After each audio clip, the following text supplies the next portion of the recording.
సంక్రాంతి దసరా పండుగలు వస్తున్నాయంటే సినిమా వాళ్ళకి పెద్ద పండుగ. ఎలాగైనా ఆ టైంకి సినిమా పూర్తి చేసేసి రిలీజ్ చేసేయాలని కంగారు పడుతుంటారు. ఈ కంగారులో క్వాలిటీ పోతుందేమో అని ఆలోచించరు కొంతమంది. అయితే క్రిష్ దీనికి భిన్నం అంటున్నాడు.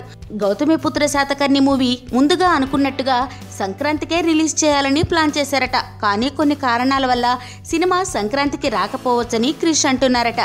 సంక్రాంతి అని టార్గెట్ పెట్టుకుని గబగబా తీసేయడం వల్ల అవుట్పుట్ దెబ్బతింటుందని, క్వాలిటీ రాదని అంటున్నారట. సంక్రాంతి మిస్ అయినా పర్వాలేదు, కానీ అవుట్పుట్ విషయంలో కాంప్రమైజ్ కానని, అనుకున్నది అనుకున్నట్టుగా క్వాలిటీ అవుట్పుట్ ఇవ్వడం నా లక్ష్యం అని క్రిష్ అంటున్నాడు. రావడం లేట్ అయినా రావడం పక్కా అయినప్పుడు మంచి క్వాలిటీతో వస్తే బెటర్ కదా అని క్రిష్ అభిప్రాయపడుతున్నాడట. సంక్రాంతికి ముందే క్రిష్ సార్, మీ సినిమా ఎప్పుడొచ్చినా మాకు పండగే అని ఫ్యాన్స్ అంటున్నారట. నిజమే, సినిమాలో కంటెంట్ ఉంటే పండగతో పనేముంది, ఎప్పుడు రిలీజ్ అయితే అప్పుడే పండగ.